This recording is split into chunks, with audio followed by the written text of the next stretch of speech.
Gracias. Pues me da muchísimo gusto poder compartir esta mañana con todos ustedes el día de hoy.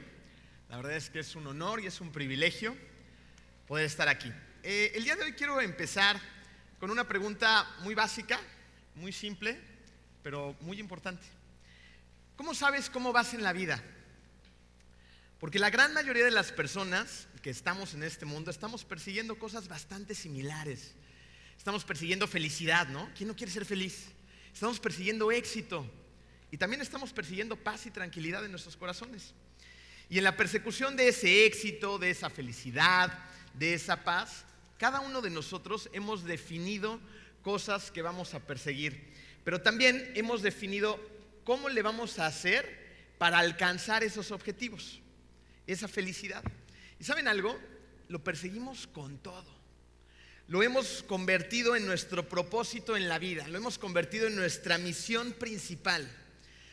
Pero a juzgar por los resultados, basta con salir a las calles, ir a un centro comercial, abrir un poco los ojos para darnos cuenta que aunque todo mundo está persiguiendo cosas bastante similares, la realidad es que muy pocas personas lo están alcanzando.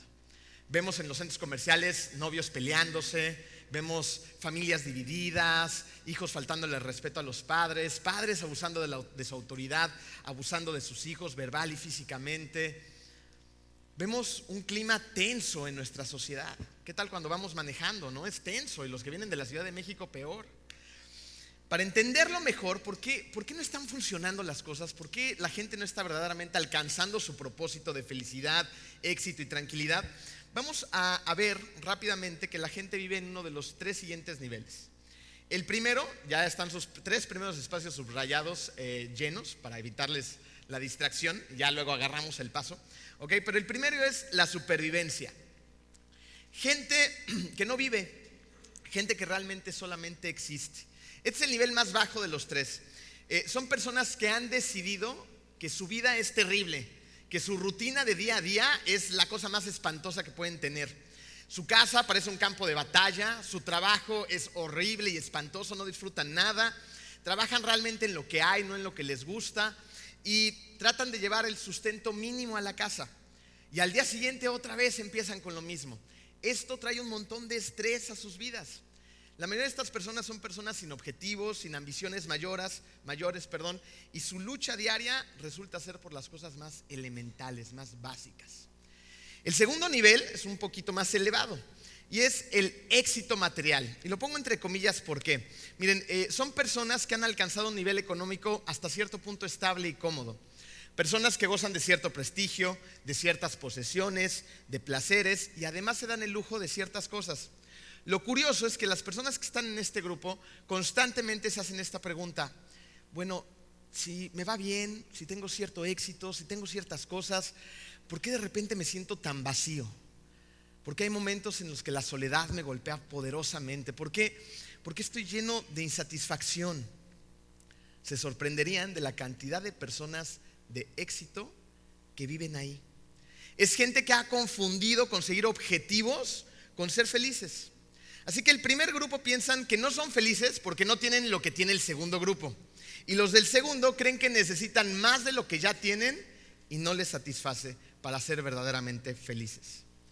Hasta que a algunas personas la vida misma les da un gran recordatorio. Se hace presente alguna enfermedad fuerte, o se hace presente incluso la muerte en algún ser querido. Y es ahí cuando recordamos y nos damos cuenta que ni el éxito, ni el poder, ni el dinero, ni la popularidad pueden solucionar cosas como estas.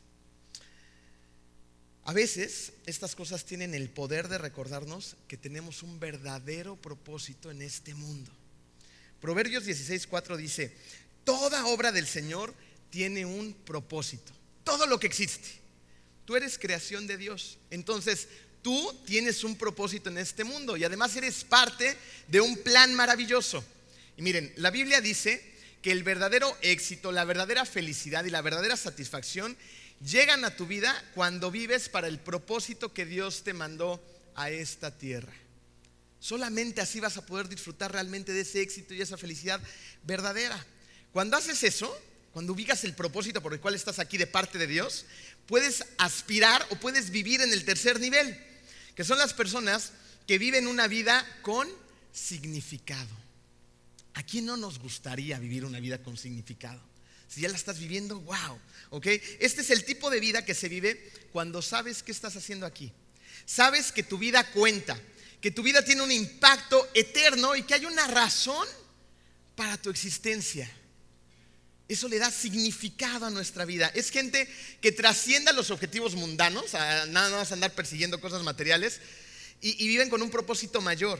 Y no significa que no te interesen las cosas, porque son necesarias como un medio, pero no como un fin. Lo delicado es que la mayoría de las personas no tienen idea de cuál es el propósito en su vida. Es por eso que el día de hoy vamos a identificar y analizar los beneficios de vivir una vida con propósito. ¿Les parece bien si nos ponemos en manos de Dios? Vamos a orar. Padre hermoso, te damos tantas gracias, Señor, por un día más de vida, Padre. Te damos gracias porque tú nos das la oportunidad de estar aquí el día de hoy cantándote, alabándote, conectándonos contigo, Señor, y escuchando tu palabra, Padre. Hoy te quiero pedir, Señor, te quiero rogar que nos dejes descubrir los beneficios de vivir una vida con propósito, que nos dejes encontrar cuál es ese propósito que tenemos en este mundo que tú creaste para nosotros. Dale ese significado a cada una de las personas que están aquí para vivir una vida bien vivida. Todo esto en el precioso y hermoso nombre de tu Hijo Jesús. Amén. El primer beneficio de vivir una vida con propósito es que va a reducir el estrés. Aquí hay médicos que son testigos de lo que el estrés produce en la vida de las personas. Un montón de enfermedades crónicas, y hay personas que actualmente están muriendo a causa del estrés. Vivir una vida con propósito reduce ese estrés, ¿ok? ¿Sabes por qué? Porque cuando sabes cuál es tu propósito, vas a poder tomar la dirección correcta. Y por lo tanto, la toma de decisiones se vuelve más sencilla, menos estresante. Pero si no conoces en qué dirección ir, tomar decisiones se vuelve algo muy difícil y muy tenso, porque no tienes bases sólidas para decidir. Imagínate que vas caminando en la calle, alguien se acerca a ti y te pregunta: ¿me puedes decir cómo llegar a algún lugar? Pues, ¿qué le contestarías? Pues, ¿a dónde quieres ir? No sé, a donde sea, da igual. Pues, es absurdo, ¿no? ¿Te has dado cuenta cuánta gente vive así? ¿A dónde vas en la vida? Pues, no sé, en realidad, a donde sea. Cuando no hay una dirección clara, fíjate, vas a desperdiciar fuerza, vamos a desperdiciar energía, tiempo, un recurso no renovable. Se nos va a ir la vida en sí misma. Pero ¿qué tal cuando tienes una meta clara? Todo cambia. No sé si han escuchado de este niño que ahora ya es todo un joven adulto, Ryan Erlach. Soy muy malo para pronunciar estos nombres raros, pero bueno. Este niño en aquel entonces tenía 6 años y una profesora en el salón de clases les contó que mientras ellos tenían agua a unos cuantos pasos de su salón, en África había miles de niños que no tenían acceso al agua potable. La maestra les dijo que hacer un pozo en África y ponerle una bombita iba a costar alrededor de $70. Así que el buen Ryan se dio a la tarea de conseguir estos $70. Se armó de valor y dijo: tengo un plan. Voy a ir con mis papás y les voy a pedir la lana, que se caigan, y la voy a dar a la escuela para que se compre la bomba y así mitigar la sed en África. Fue con sus papás, los papás lo vieron con cara de: ay, qué tierno es nuestro hijo, qué bueno que quiere ayudar. No le dieron ni un peso. Le dijeron: ¿quieres dinero? Pues vamos a tener que hacer ciertos labores por encima de los que haces para que te vayamos pagando. Se le hicieron difícil. Este niño tuvo que trabajar bastante en casa hasta que juntó sus $70. Así que fue con sus papás emocionados, se puso su mejor ropa, hasta tirantes, para ir a comprar la bomba de agua. Y cuando llegó a la tienda de agua, ¿qué creen que le dijo el vendedor? Qué tierno niño, Ryan, pero con $70 no vas a construir nada. Hacer un pozo y ponerle una bomba y sacar agua te va a costar alrededor de $2,000. ¿Se imaginan la cara de los papás? Mejor $2,000 le vamos a tener que dar. Los papás le dijeron: eso no va a suceder, así que tienes que armar un nuevo plan. Este fue un problema para Ryan. Me encanta la perseverancia de los niños chiquitos. Fue un problema en el momento, pero en el transcurso a su casa él empezó a idear. Entonces se puso un nuevo plan. Así que se dio a la tarea ahora de cortar el pasto de sus vecinos, de vender limonada en la cuadra, de empezar a contagiar a los niños del vecindario, de ir a la escuela y hacer un proyecto más grande. Y después del paso del tiempo y con un arduo trabajo, Ryan ya había conseguido los $2,000 que necesitaba para construir el primer pozo en África. Y así fue como voló a África para que se hiciera el primer pozo y se construyera este pozo en una escuela en Uganda. Fíjense lo que pasó. Esa escuela no nada más tuvo agua potable. De 700 alumnos que tenía antes del pozo, inmediatamente después del pozo ya tenía una matrícula de 1,200 alumnos. No solamente estaba llevando agua, estaba, sin saberlo, llevando educación a esos muchachos y cambiándoles la vida para el resto de sus vidas. Pero ¿saben algo? Ryan no se conformó con eso. Regresó al lugar a donde vivía y se dio cuenta que había más vecindarios, que había más escuelas y que había mucha gente más en África que no tenía agua. Así que se dio a la tarea de empezar a seguir juntando dinero. Hoy en día ese muchacho tiene una fundación, ha construido más de 1,000 pozos y ha beneficiado a más de 800,000 personas, cambiándoles la vida para siempre en 16 diferentes países. Ryan un día dice de sí mismo que él era un niño muy tímido, que él nunca levantaba la mano, que él era medio introvertido, que él no quería participar en ningún proyecto, le daban igual, pero escuchó algo que llamó su atención. Así que levantó la mano y dijo: yo voy a hacer mi parte para conseguir el dinero para esa bomba de agua y juntar $70. Y justo ahí Ryan empezó a descubrir, a partir de que levantó la mano, su pasión en la vida. ¿Se dan cuenta? ¿Cuál es la pasión que Dios ha puesto en tu corazón? ¿Cuáles son las cosas que te hacen vibrar más fuerte o que entristecen tu alma, que entristecen tu corazón? Que es, esta impresión la ha puesto Dios en mí. En la casa de ustedes conocemos a una persona de muy escasos recursos, una mujer que ha tenido 3 bebés. En el último parto, todo cesárea, le dijo el doctor que ya la habían operado para que no tuviera más y bueno, ya no lo iba a lograr, ¿no? Así que ella estaba muy cómoda en su vida, no se cuidaban evidentemente, y de repente nos contó que ya estaba embarazada de su 4.º bebé. El marido emprendió una lucha férrea para que esta mujer abortara contra su propia voluntad. Así que ella estaba confundida, estaba angustiada, estaba muy triste y no sabía absolutamente nada, qué hacer, ¿no? Así que mi esposa, Jennifer, tiene un sentir por los niños vulnerables, por los niños que están sufriendo en este mundo. Le llaman la atención, quiere hacer cosas por ellos. Así que ella se dio a la tarea de ir a la lucha de ese aborto, ¿no? De que no sucediera. Así que empezó a buscar fundaciones, recursos, personas que le podían ayudar, medicamentos, asesoría, y lo empezaban a lograr.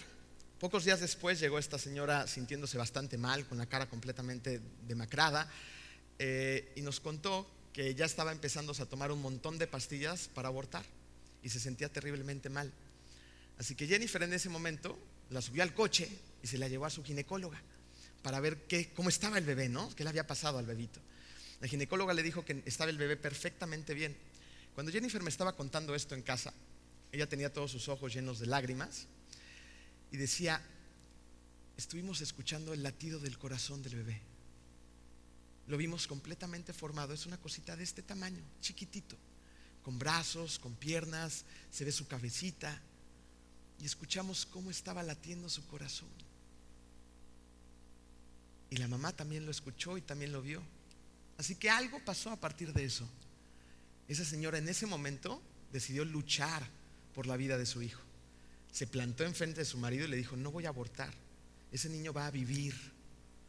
Así que hoy la decisión se tomó. La señora dejó de tomar esas pastillas y el bebé está perfectamente sano.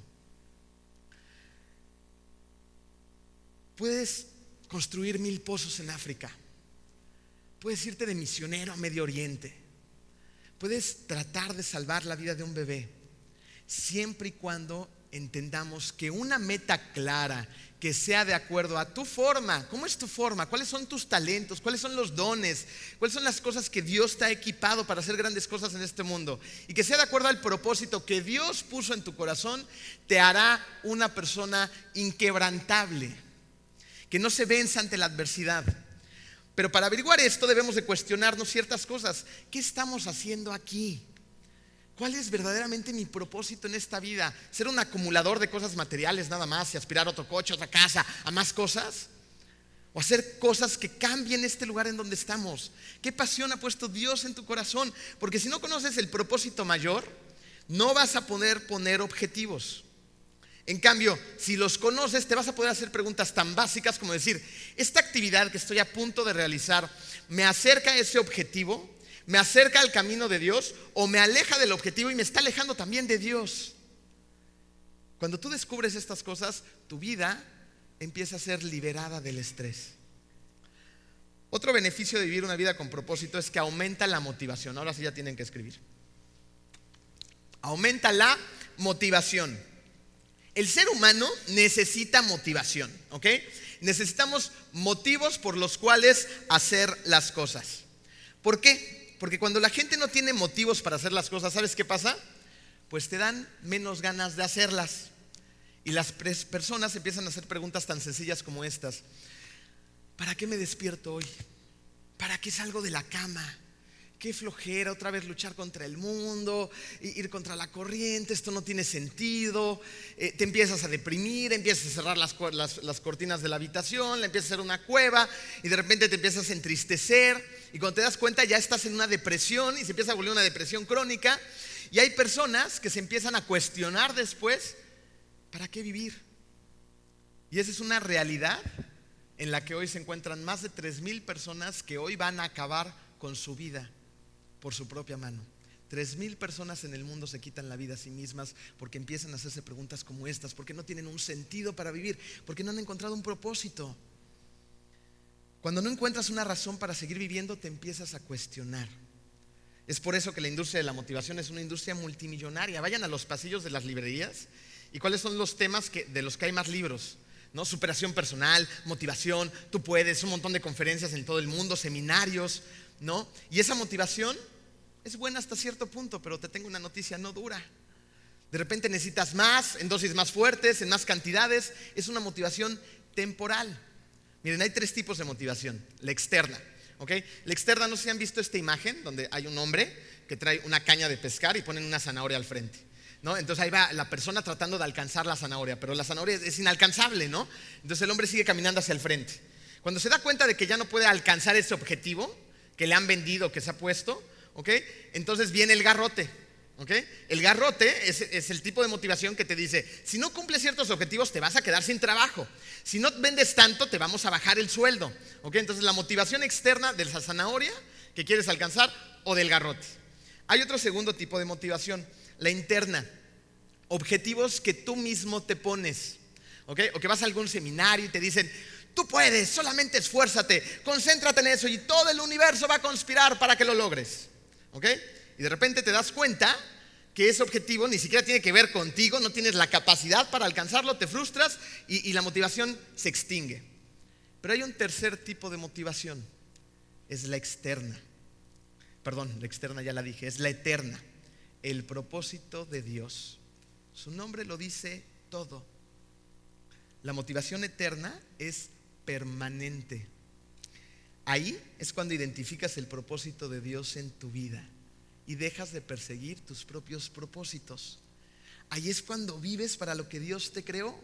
Y cuando sucede esto en tu vida, te inyecta de entusiasmo. Entusiasmo quiere decir en dentro y teos Dios. Dios dentro de ti. ¿Te imaginas qué puedes hacer con el poder de Dios dentro de ti? Puedes ir a perseguir objetivos y cosas que ni te imaginas que ibas a lograr por tus propias fuerzas, porque ya no dependes de tus propias fuerzas, sino de las fuerzas de Dios que vive dentro de ti. Efesios 3:20 dice: Dios puede hacer muchísimo más de todo lo que podemos imaginarnos o pedir, por el poder que obra eficazmente en nosotros. Cuando existe una motivación eterna, no hay obstáculo que te detenga. ¿Saben por qué la gente se rinde fácilmente? Porque las cosas que está persiguiendo son más pequeñas que los obstáculos que se encuentran al frente. Pero cuando el objetivo es el propósito de Dios, no va a haber obstáculo grande. Todos van a ser pequeños porque el objetivo es un propósito mucho mayor al tuyo. Las personas que no tienen ese tipo de motivación dependen de sus circunstancias. Ven un obstáculo y en lugar de hacerle frente al obstáculo, cambian de dirección y se alejan del propósito. La motivación eterna te empuja a ir hacia el camino correcto y a no estar cambiando de dirección por obstáculos que se te presentan. El tercer beneficio de vivir con una vida con propósito es que permite concentración. Concentración. ¿Qué quiere decir esto? Permite que tu vida tenga enfoque. Porque no sé si se han dado cuenta que no podemos hacer todo en esta vida aunque queramos. Debemos de elegir, y debemos de elegir correctamente. Debemos de elegir correctamente las cosas que sí puedes hacer. Hacer esto es una de las claves del éxito. Piensa en esto. Dios te diseñó a propósito para que tengas un propósito y hagas ciertas cosas a propósito con tu vida. Hay cosas que debes de hacer y hay otras que no necesitas hacer. En 1971 la gente tenía un ritual todas las mañanas, al igual que hoy en día. Las personas les encantaba el café. En aquel entonces había dos maneras de tomar café. Una era en tu casa y la otra era ir a la gasolinera más cercana y pedir una taza de café que te costaba $50, 50 centavos de dólar. Qué caro café, ¿no? 50 centavos de dólar. Ese café era grano congelado y era grano que ya estaba quemado. Sabía a rayos. ¿Okay? Entonces la gente tenía mucha crema, tenía mucho azúcar y lo revolvía con todo lo que podía para matarle el sabor al café de lo mal que sabía. Y después tenías que ir con el encargado de la tienda, que era una persona que había estado ahí toda la noche. Olvídense del servicio a cliente y todo lo demás. Entonces te cobraban de muy mala gana, te azotaban el cambio y ya váyase, no me esté molestando, ¿no? La gente no sabía que existía otra manera de tomar café hasta que un joven llamado Howard Schultz se hizo esta pregunta. ¿Qué pasaríamos si tomáramos el grano de calidad de Starbucks y lo combináramos con el encanto y romance de los establecimientos europeos? ¿Qué hizo este joven? Para empezar, pensó cosas tan básicas como esa. Pensó en lo que tenían un grano de calidad y pensó cómo convertir algo completamente ordinario, una taza de café, en algo extraordinario. A raíz de su pensamiento, este joven tuvo una visión del futuro. ¿Qué podría pasar el día de mañana si hiciéramos esto? Y hoy en día hay más de 11,000 Starbucks en todo el mundo prácticamente. Un pensamiento que lo llevó a tener una visión. Y en medio metió un plan. Un plan bien ejecutado, acompañado de una visión, es lo que caracteriza a las grandes empresas que tienen el poder en este mundo. ¿No tendríamos algo que aprender de eso?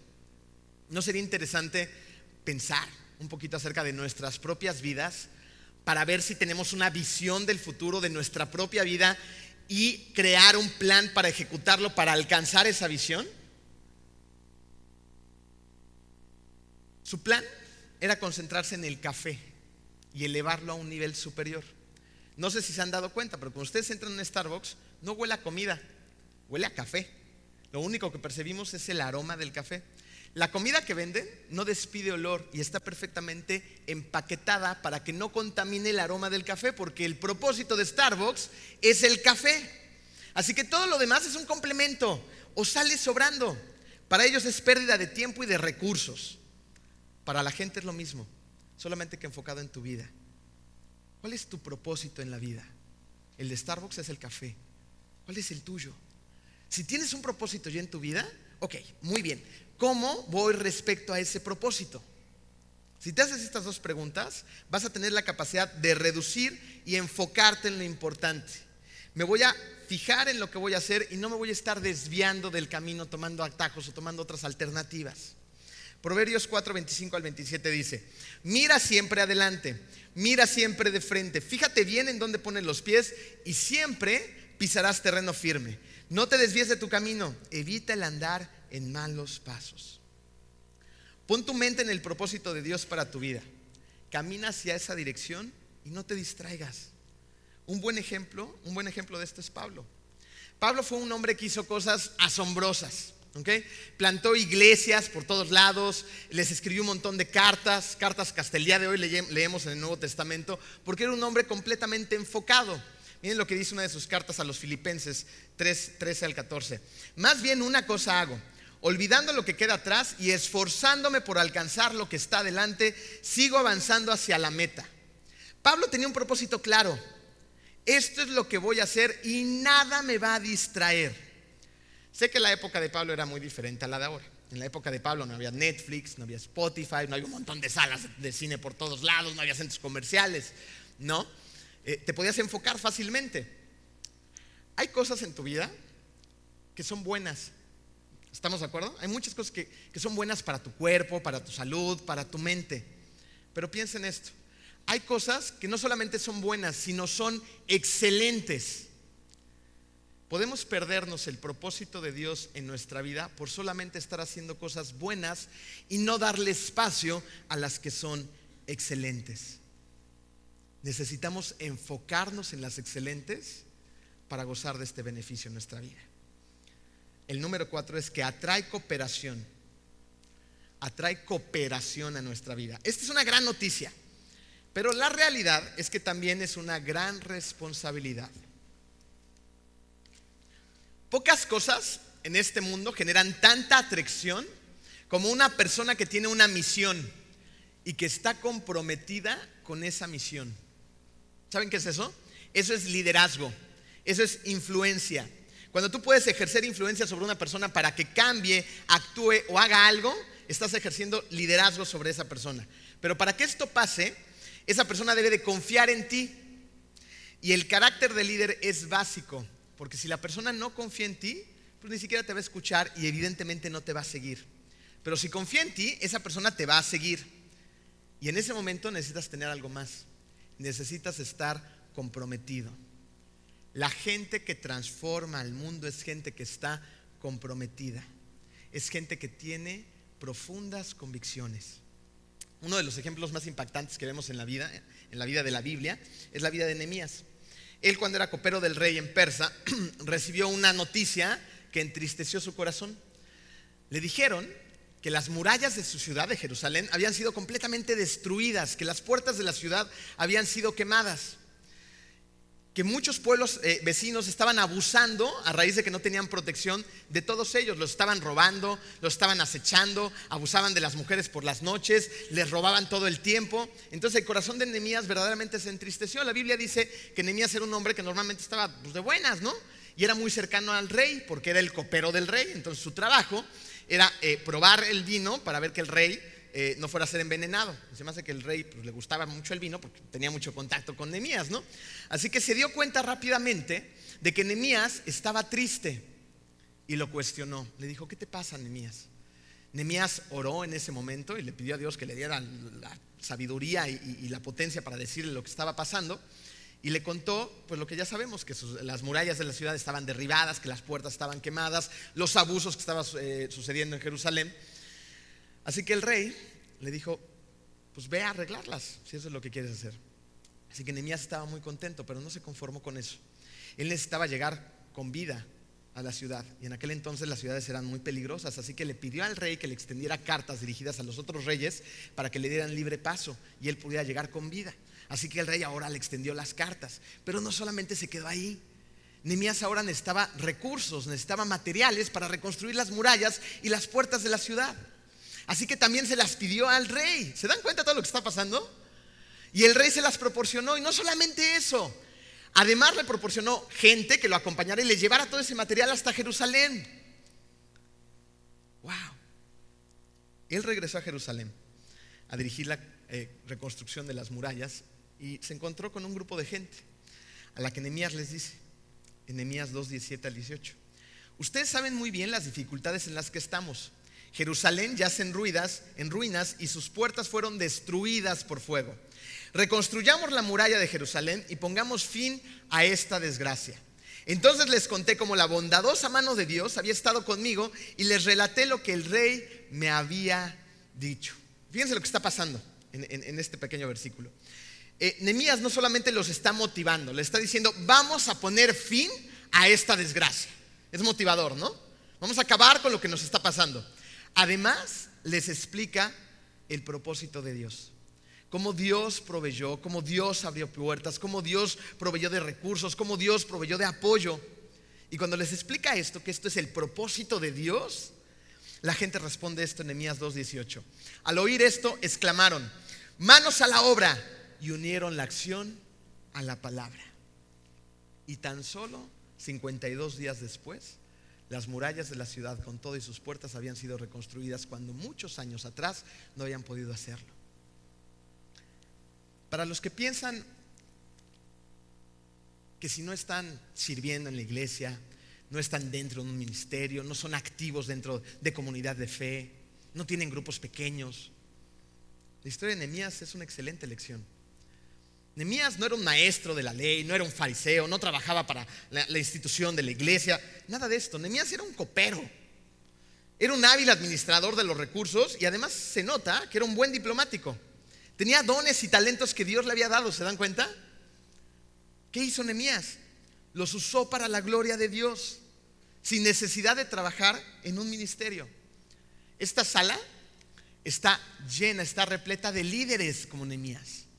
Hay líderes aquí que dirigen escuelas, que son maestros, que son médicos, que son empresarios, que son dueños, que son directores, que trabajan en el municipio, que son arquitectos, que trabajan en el estado, que trabajan en la federación. Está llena de líderes.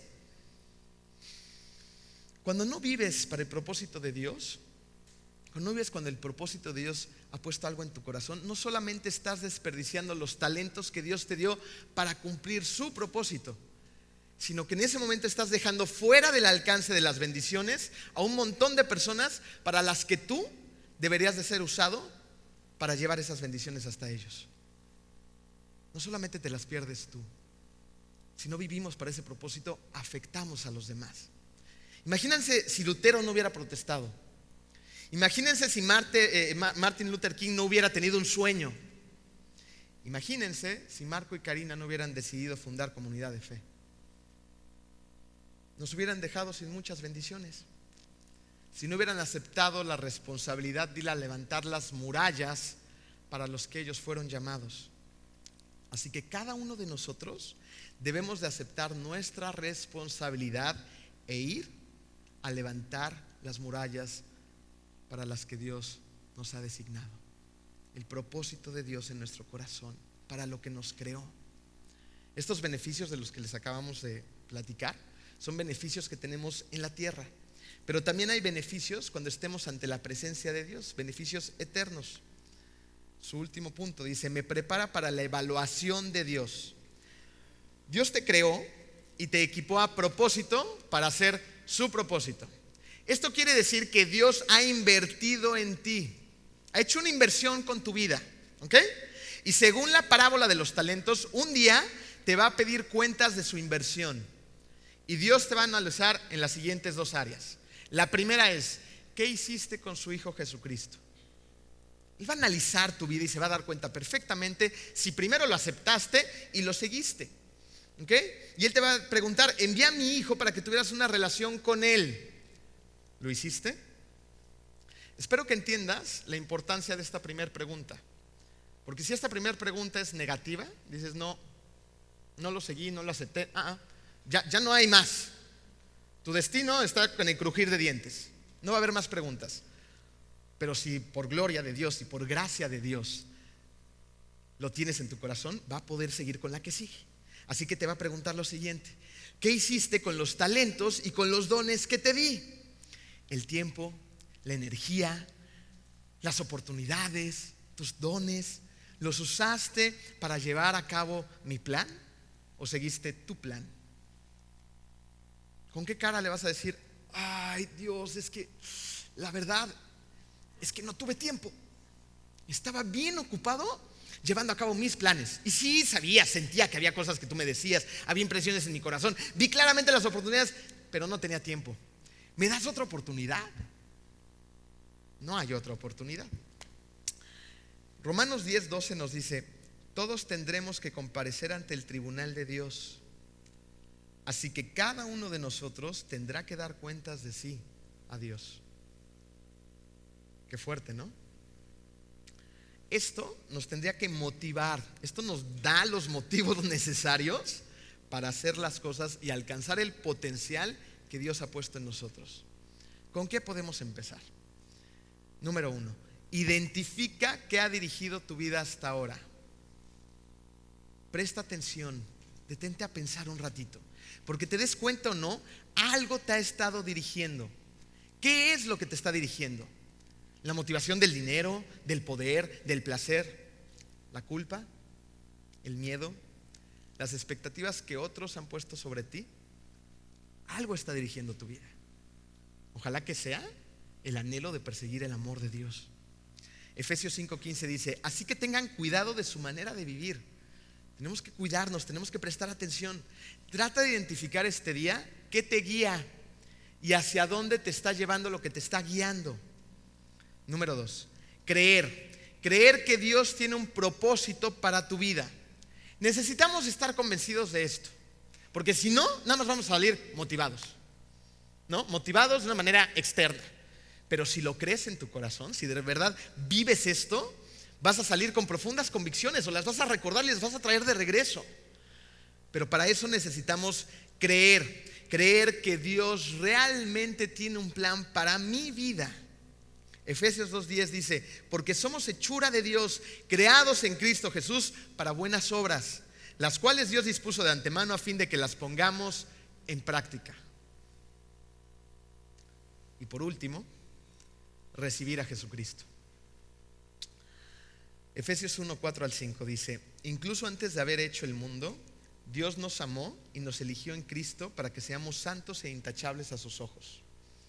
Dios decidió de antemano adoptarnos como miembros de su familia al acercarnos a sí mismo por medio de Jesucristo. Sin tenerlo en nuestro corazón, evidentemente Dios no nos va a poder guiar, no nos va a poder dirigir. Dios tenía un propósito cuando te creó, un propósito bello, un propósito maravilloso, un gran propósito. Pero también tenía un propósito cuando te trajo aquí esta mañana. Él te está diciendo cuánto te ama. Él te está diciendo cuánto te valora. Él te está diciendo que tiene un plan maravilloso para ti. Pero para esto necesitamos estar seguros que Él vive en nuestro corazón. ¿Lo estás? ¿Estás convencido de eso? Nuestra esperanza es que sea un sí. ¿Qué tal está tu relación con Él si es un sí? ¿Tu relación es estrecha? ¿Lo vives cada día? ¿Le preguntas por ese propósito? ¿Dejas que Él dirija tu vida verdaderamente? ¿Se nota? Porque la salvación es por gracia, nos queda claro, ¿no? Pero hay un resultado de esa salvación. Y son nuestras buenas obras allá afuera también. ¿Somos congruentes? Lo vamos a lograr ser cuando persigamos el propósito que Dios tiene en nuestro corazón. Vamos a orar. Hermoso Padre, te damos tantas gracias, Señor, por tantas cosas tan hermosas que tú haces en nuestro corazón. Te damos muchas gracias, Señor, porque un día tú decidiste crearnos, porque un día tú decidiste hacer algo maravilloso con nuestras vidas y traernos a este mundo para que eso sucediera, Padre. Te doy muchas gracias por las personas que esto es una realidad, pero también te pido por las que en algún momento nos hemos extraviado, nos hemos confundido, nos hemos dejado guiar por otras cosas en este mundo. Este mundo tiene una serie de artimañas y de trucos para distraernos de ti, Señor. Y pedimos que el día de hoy, Padre, tú nos des esa paz, esa tranquilidad, nos muestres cuál es el propósito de nuestra vida, Padre, para poderlo alcanzar.